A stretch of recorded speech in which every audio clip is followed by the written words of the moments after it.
This is the Turf Zone Podcast, your central information and news hub, bringing together professionals from turf associations across multiple states to share things to help you in your business.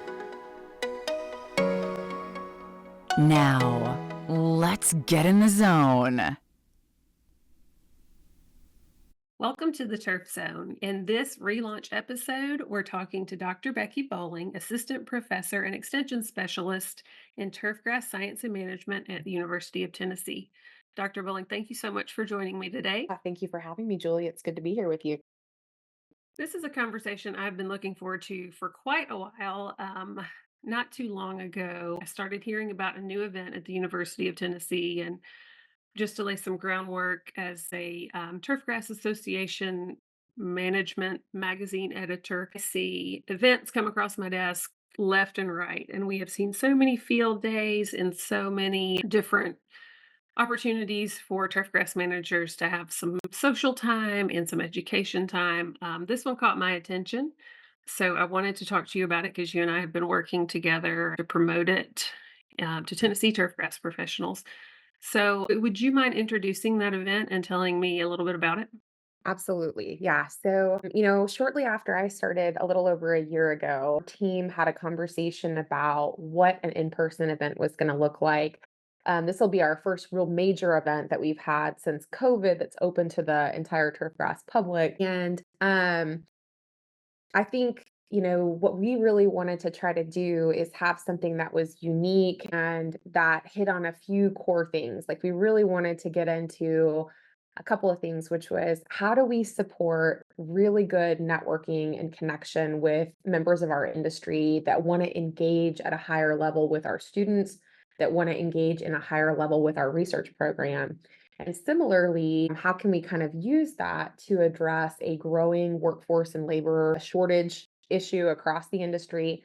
And how can we also use that to provide a unique opportunity for our students? So, really wanting to develop an event that was going to be novel, maybe a little bit different, and really focused on, I would say, just a richer experience and deeper level of engagement. And so we came up with Beacon, and the name Beacon, which I've gotten a lot of questions about, came from one of our PhD students, Ben Pritchard, who was looking at the UT alma mater. And there's a line in there. In a hollowed hill in Tennessee, like beacon shining bright. That's right, on a hollowed hill in Tennessee, like beacon shining bright. And I think we all just thought that that was really neat, kind of the idea that our UT Turf program could kind of be this beacon on the hill, and bring a lot of folks from our industry together.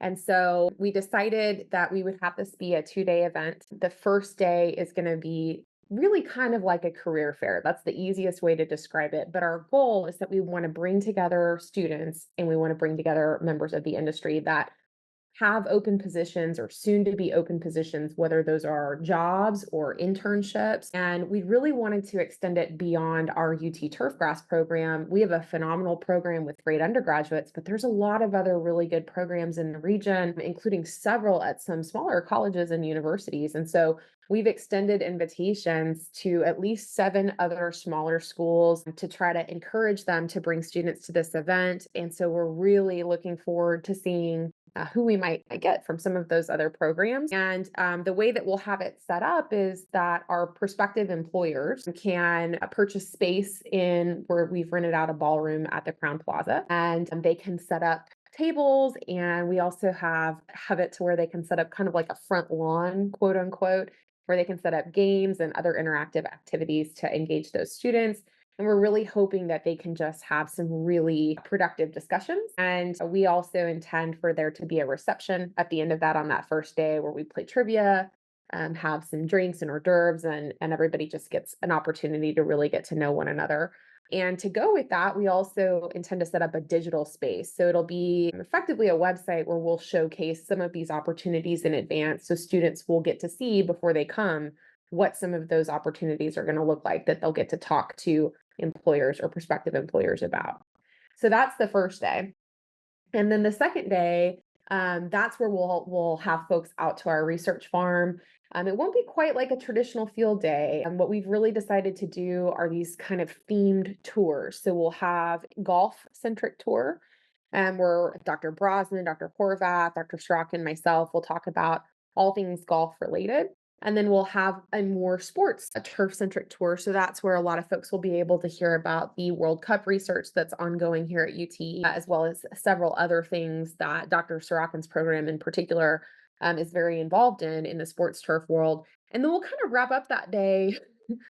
We've asked our specialty crops specialist here, Dr. Mitchell Richmond, to talk a little bit about his hops research program.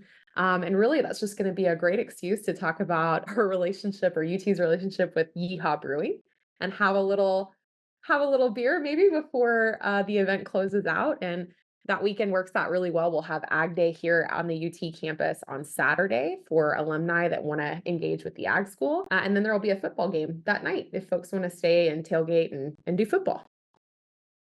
Wow. Okay, you've covered the entire gamut. I love that. So I've got to take it a day at a time and ask the idea of bringing employers and potential employees together. I imagine that the employers are more the buyer's market if we're kind of comparative to real estate terms, but they're the ones who are really eager to find good candidates for those positions. Were they involved in the idea process of this event? I would say yes to an extent. So I think that, our motivation to try to bring employers and students together came from just listening to folks at our TTA board meetings at our annual conference and hearing more and more about some of the difficulties that a lot of our turfgrass managers are having in finding potential employees.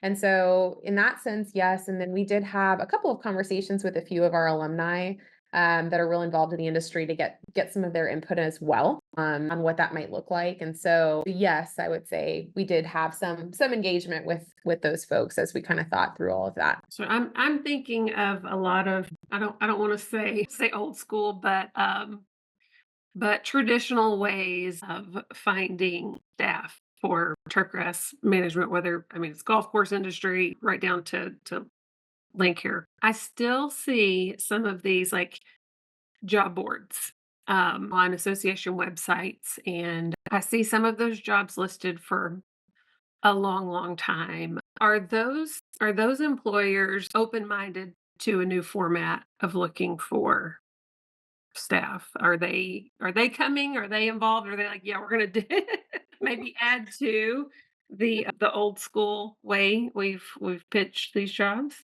That's a great question. I think it's too early for us to say. I think this is our first time doing this event here. Certainly, so far, the feedback that we've gotten is a lot of excitement. I think historically in the past, this is really what a lot of field days were about. It was really about trying to facilitate that rich engagement, trying to get our students connected with those in the industry. And so we're kind of coming back to that. I think, not that we've had a complete departure from that, but field days have in many places have become just so big and so focused on pesticide points and education, trying to get so many things kind of crammed into that day. And so this will be a little different. And I think it'll just be a learning year for everybody to see how that goes and how people feel about it. What I can certainly say is we have a generation now that's coming out of these programs that may look for jobs and think about jobs differently. There's research that's been done kind of looking at what is appealing to some of these younger prospective employees going out into the job market. And I think what they're looking for is a little bit different. And because it's so competitive and there's so many opportunities, I think really trying to create opportunities for one-on-one engagement where you can really get to know a student and that student can get to know you is going to make a lot of difference in terms of what's appealing to some of these students, whether they're looking for internships or looking for, to start their career. Right. I have been working with younger employees, and I sometimes feel really lost. Like, how do I entice younger generations to want to work, and how do I adjust my attitude about the expectation of how they work? And I love that you are fostering a conversation before that starts in a way that they can get to know each other and figure out if they can bridge that gap of how we have worked and how they want to work. Yep. Do you have a lot of current students that plan to attend? Like, are your turfgrass students right now all in? Yeah, I think we have several students here that are really excited. We have a good sized, very tight knit program, and Dr. Sorokin and Horvath, who are the primary faculty that engage with our students, have really good working relationships with them. And my intention too is that we're going to promote this pretty heavily in the college, especially once the fall semester kicks off and we're back in August, because we have a lot of other departments in our college where I think we have students that maybe don't know what's possible in the turf world. We have students in agricultural leadership and education and communication. We have students that are in agricultural economics, students that are in adjacent fields that may love a career in turf. And I think, too, the other thing we've heard from folks is we have several companies that have other positions that aren't just turf management positions that they're struggling to fill, or hoping to get good, uh, good candidates to look at. And so, yes, we have turf students here that are looking forward to it, that will be there. I'm hopeful that we have a lot of other students from the college as well, and that we get some good diversity there. Excellent.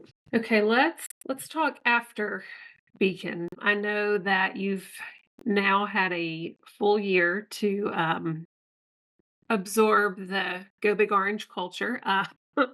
I think this is a really exciting time to join the UT family because we're doing well on multiple sports fronts, and there's just a lot of excitement around that. And we had a lot of activity here, even just on the ag campus, but across the entire campus with new construction, new facilities, updated facilities. And so you can kind of feel that excitement in the air and that positive momentum that this is a university that's on the rise and that's very successful and is continuing to move that way. Yeah. So what's next? What's big in the future of the turfgrass science program at UT?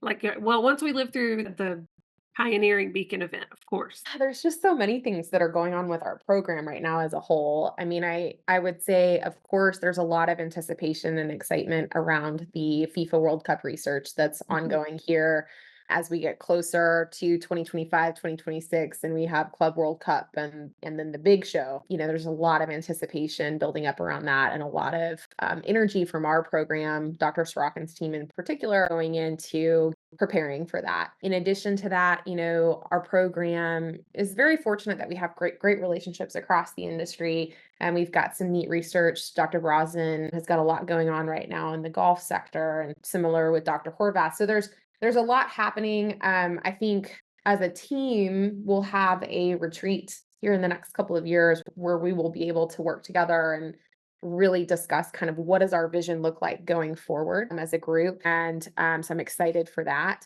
And then personally, for my own research, there's a couple of big things that I'm trying to focus on right now.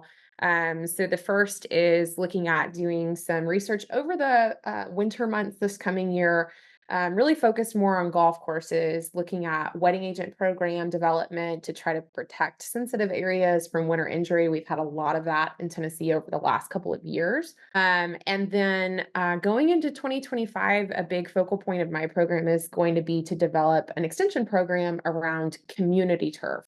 So, recognizing that we have many turf grass facilities across the state of Tennessee that are public park spaces, school grounds, cemeteries, areas that can really be thought of as community assets and valued green spaces, and really trying to think about how can we streamline education and professional support to the folks that are managing those spaces. That's a great topic. I hear that in and around the schools in my community.